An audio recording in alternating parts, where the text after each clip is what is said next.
আমরা মনে করি যে দেশনেত্রী বেগম খালেদা জিয়ার কর্মময় জীবন, তার আন্দোলন সংগ্রাম, দেশ এবং দেশের মানুষের জন্য তার কাজ এতই বিস্তৃত, এতই বিশাল, এতই বর্ণাঢ্য, যেটা একটা অনুষ্ঠান বা একটা প্রদর্শনের মাধ্যমে কোনো মতেই এটাকে ধারণ করা সম্ভব না।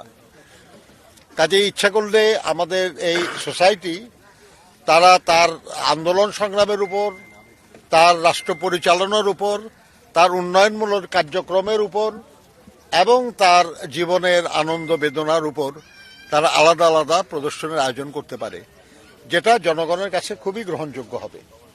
কারণ এদেশের মানুষ তার সম্পর্কে জানতে চায়, বুঝতে চায়, শুনতে চায়, অনুধাবন করতে চায় এবং সেখান থেকে শিক্ষা নিতে চায়। যে মানুষটার জানা যায় এত মানুষের সমাগম হয়েছে, যেটা বিশ্বের প্রধান জানাজাগুলির অন্যতম হয়ে গেছে।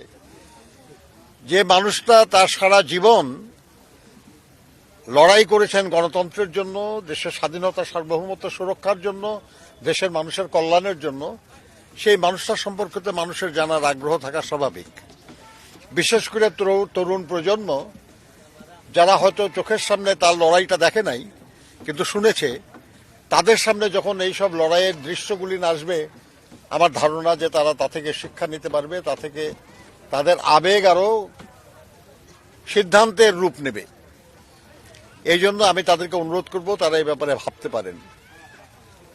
আমি আজকের এই দিনে দেশনেত্রী বেগম খালেদা জিয়ার স্মৃতির প্রতি শ্রদ্ধা নিবেদন করছি এবং আল্লাহর কাছে শুকর করি যে তার রাজনৈতিক জীবনের প্রথম থেকে শেষ পর্যন্ত তার পাশে থাকার সৌভাগ্য হয়েছে আমাদের। আমরা যে কি হারিয়েছি এটা বর্ণনা করার কোনো বিষয় না, কিন্তু আমরা বিশ্বাস করি যে উনি যা রেখে গেছেন সেটাও আমাদের জন্য মস্ত বড় পাথেয়। সব রাজনৈতিক নেতা উত্তরাধিকার রেখে যেতে পারেন না। আমাদের দেশেই আমরা দেখেছি শেরে বাংলা ফজলুল হক, হোসেন সৈয়দ সোহরাওয়ার্দীদের মতো বিখ্যাত মানুষরা তাদের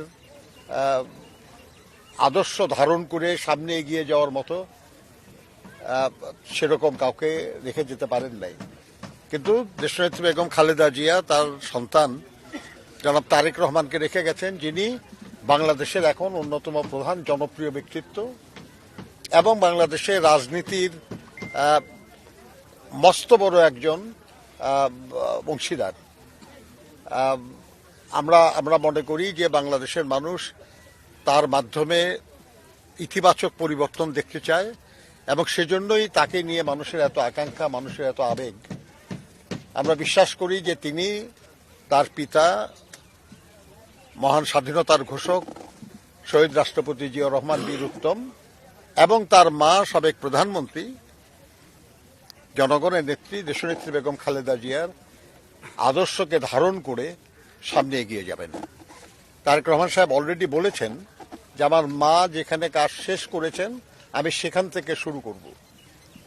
আমরা মনে করি যে দেশ এবং দেশমাতৃকার জন্য দেশনেত্রী যা করেছেন সেখান থেকে শুরু করে এটাকে আরো এগিয়ে নিয়ে যেতে পারলেই শুধু দেশ এবং দেশের মানুষের কল্যাণ হবে।